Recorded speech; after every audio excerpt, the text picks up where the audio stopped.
Today, I received the beating of my life from three soldiers. One who showed that a soldier is actually human and has blood flowing in his veins, and two others who were brutal, like rabid dogs, locked up for 7 days without food and finally let loose. Welcome to Third Party Opinion, a place where tales are told, opinions are made, and lessons learned.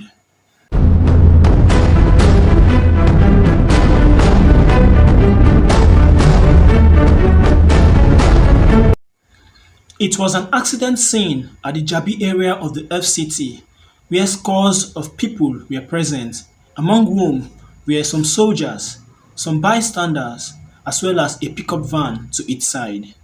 Curious, I joined the bystanders to see what was happening. I found out that an accident had just happened where a civilian who was the driver of the pickup van had run the traffic light and had an accident with an officer, a military officer. The civilian was rude to the officer who was on mufti at that time, and in a show of might, he made a phone call. Within minutes, some soldiers appeared to the scene and they were ordered to bundle the civilian into their Hilux van. Of course, with slaps, blows, and kicks, they pushed him into the Hilux van. They even quacked him, and the poor guy fell to the ground. Upon seeing this, I thought it was a good idea to make a recording of the scene. Unfortunately for me, it was not going to be a good day.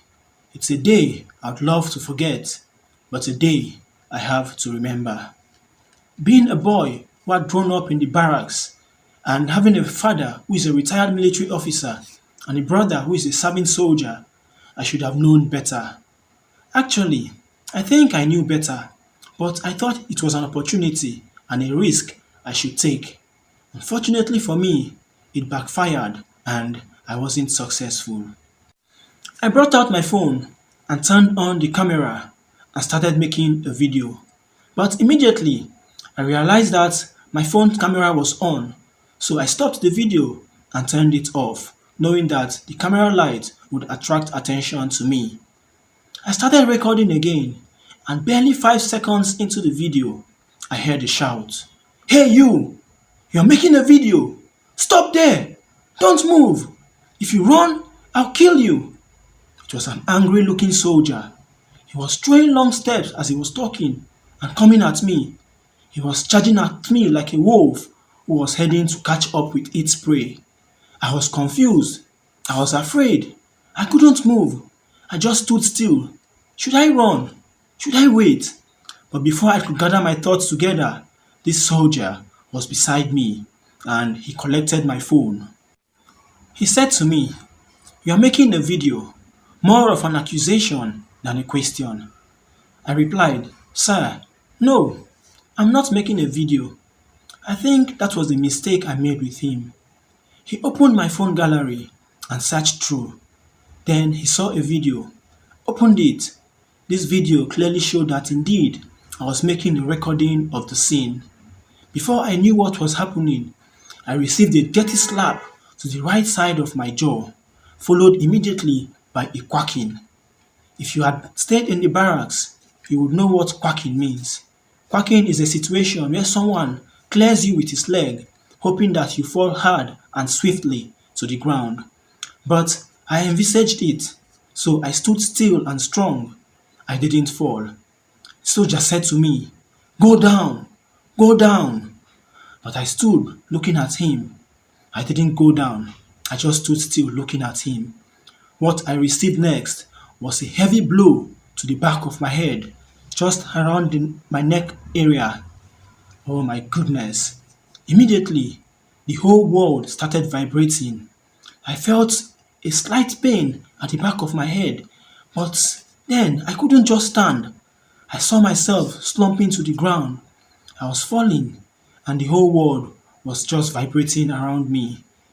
I fell to the ground, and within a split second, I thought I was going to die because there was a vibration around the world, and I didn't understand what was going on. All I could think of at that time were of my two daughters. I thought I was going to die indeed. But immediately, life came back to me, and I looked the soldier in the eyes and told him, "Sir, you hit me at the back of my head." And immediately I saw in his eyes a human calmness and a feeling. I think he knew that I just narrowly escaped death. He must have seen it just the way I felt it. At this point, I was beginning to see stars. As I was recovering from the heavy blow to the back of my head, I thought my suffering had ended. Oh, how wrong was I! As immediately I saw these two soldiers, the one I earlier described as rabid, rushing to the scene. One of them was holding a stick in his hands. You know this guara stick? He was holding it in his hands and they asked, "What happened?" And my accuser said, he was making a video. Oh my goodness, this is indeed where I want to forget. These two soldiers pounced on me. The one with the guara stick was busy landing heavy strikes to my buttocks, while the other soldier was using his booted legs to land heavy kicks on my side and on my back. The one that was painful and worthy of remembrance. In fact, the beating that made me forget about all other beatings I received was the soldier with the guara stick. This guy was hitting me with all the viciousness and might of an angry soldier. He kept striking at me on my buttocks. For 9 times he kept striking at me. Yes, I was counting. For some reason, I was counting as each strike landed. Why I was counting, I can't tell, but I knew I was counting. This soldier kept landing heavy strikes on my buttocks. He did that with so much precision that each strike landed at a particular point on my buttocks. For every strike that landed, I felt a stinging pain to my head and my leg went numb. This soldier continued to strike at me, and for each strike that landed, boy, it came with a heavy pain on me. I didn't know what to do. I couldn't cry. I was just shouting as he kept at it. Lo and behold, while the two brutal soldiers were working on me, the other soldier, the one that initiated my ordeal, did not join hands. It was then I realized, in fact, I was sure that indeed he saw when he gave me the blow to the back of my head that life was slowly fading away from me, and he was relieved when he saw that I came back to life, and I asked him, "Sir, you hit me at the back of my head." Indeed, that was when I knew that soldiers are humans and they have blood flowing in their veins. However, with a uniform in his body and a gun in his hands, a soldier can be a brutal or a gentle lion depending on the situation.